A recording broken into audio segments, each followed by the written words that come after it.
My name is Andy Bertozzi.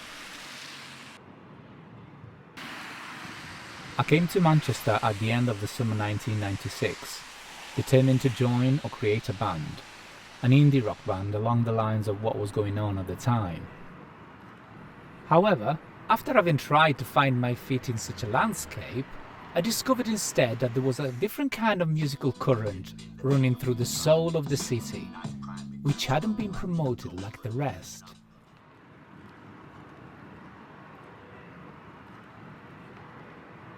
Since Victorian times, Manchester has been consistently busy.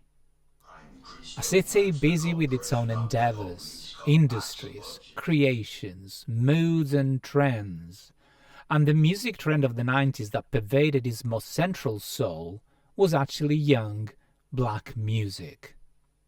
It was one of the world's new cauldrons for hip-hop and rap. But this was not a well-promoted fact. The time was more or less during the initial push for gentrification.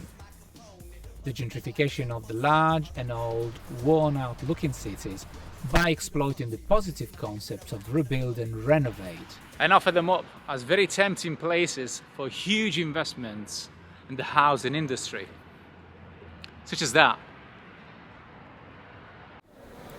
The theory being that no such thing could be started if the city didn't look inviting for the type of higher class investments that were sought to jumpstart this transformation.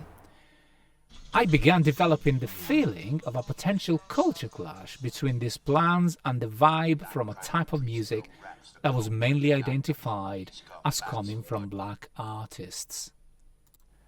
After having witnessed the slow death, the fade out of this amazing music nursery that Manchester once was, I decided to investigate things more closely, and I stumbled upon a very interesting character, one of the protagonists of Manchester's music scene in the 90s.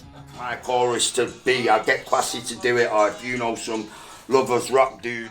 Nicky Lockett, aka MC Tunes, was, like many other young artists of the time, heavily involved in the hip-hop scene of the 90s, and has published several records before eventually becoming bogged down by the relentless vanishing of the black music environment in Manchester and the Northwest. He sounds eager to highlight his views on the matter. And I am just as eager to hear them.